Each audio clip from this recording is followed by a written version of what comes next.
The German U-boat wreck in New Jersey. On September 3rd, 1992, father and son Chris and Chrissy Rouse prepared to descend off the coast of New Jersey.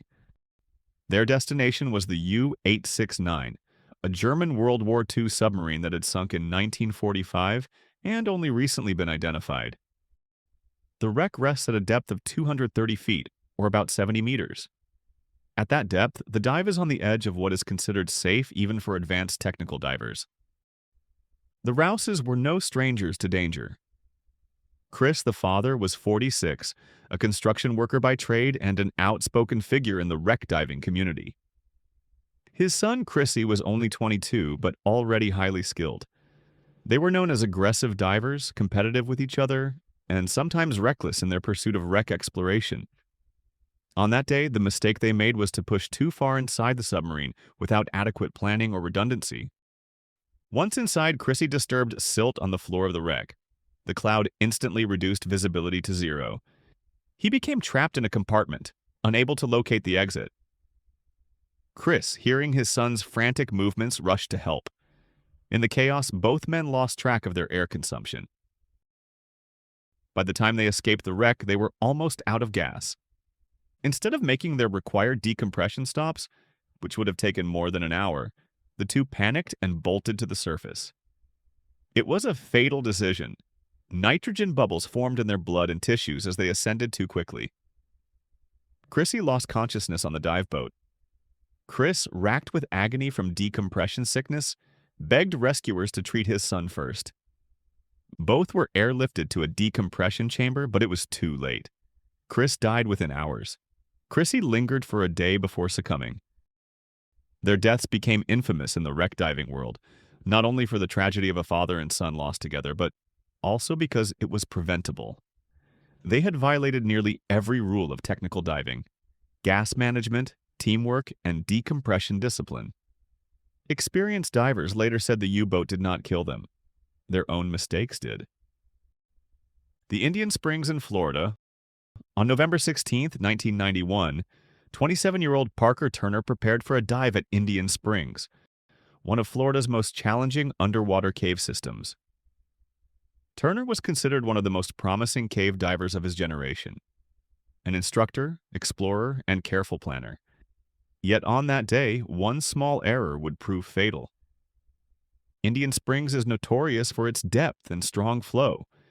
The cave's passages snake deep beneath the earth, with tunnels dropping more than 300 feet. Visibility can vanish instantly when silt is disturbed, and the narrow walls leave little room for maneuvering. Turner and his student, Paul DeLoach, planned a deep dive using scooters, powerful propulsion vehicles that allow divers to cover great distances. The mistake came when Turner relied on a single guideline to navigate. At depth, his scooter stirred up clouds of silt, cutting visibility to zero. In the confusion, Turner lost contact with the line. Without it, he was effectively blind. Meanwhile, DeLoach, still tethered to the guideline, realized Turner had vanished. He attempted to wait, but in such conditions, separation often means death. Turner searched desperately, but every movement only kicked up more silt. His breathing grew heavier, draining his tanks. He was less than 200 feet from the exit when his gas supply ran out. His body was found the next day, a reminder that even the best trained divers are one mistake away from disaster. The loss of Turner stunned the community. If someone with his caution and expertise could die from a simple navigation error, then no diver was safe. Indian Springs was later closed to all but a handful of researchers. Turner's death remains one of the most haunting examples of how overconfidence in equipment and reliance on a single lifeline can turn a routine dive into a tragedy. The Boesmansgat in South Africa. On January 8, 2005, Dave Shaw, a 50-year-old Australian pilot and elite technical diver, prepared for what he hoped would be the defining achievement of his career. His mission was not exploration, but recovery. 11 years earlier, 20-year-old Dion Dreyer had drowned in Boesmansgat, a vast freshwater sinkhole in South Africa that drops to almost 1,000 feet. Dreyer's body had never been recovered. By the way, if you want to know the story of Dreyer, check out the previous video. Let's continue. Shaw had already located the remains on an earlier dive. Now he planned to bring Dreyer home. The plan was ambitious. Descend to 270 meters, secure the body in a bag, and return to the surface while fellow divers provided support. Shaw was among the few divers on Earth capable of such a dive. Yet, even with his skill, he underestimated the complexity of the task. At depth, Shaw found Dreyer's corpse, but when he tried to lift it, the body shifted unexpectedly. Trapped gases caused it to float, entangling both the recovery bag and Shaw's equipment. Silt filled the chamber, turning the water black. His rebreather, a device designed to recycle gas, began to flood. For more than 10 minutes, Shaw struggled. His last recorded words on his helmet camera were labored, desperate breaths. Eventually, he lost consciousness. The next day, recovery divers found both Shaw and Dreyer together. In a grim twist, Shaw's camera was still intact. The footage revealed the exact sequence of his final moments. Shaw's mistake was not recklessness, but miscalculation, believing that his skill and preparation could overcome the physics of extreme depth.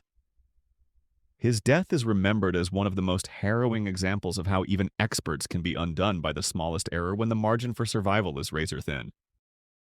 The Zacatón in Mexico, on April 6, 1994, Sheck Exley, perhaps the most respected cave diver in history, entered the Zacatón sinkhole in Mexico. At 45 years old, Exley had logged more than 4,000 dives, authored books on cave diving, and pioneered many of the safety rules still followed today. If anyone was thought to be untouchable in the sport, it was him. Exley's goal that day was to reach 1,000 feet, deeper than anyone had ever gone in freshwater. He dove with Jim Bowden, another seasoned explorer. Both carried advanced rebreathers and redundant systems, but they were still venturing into the unknown.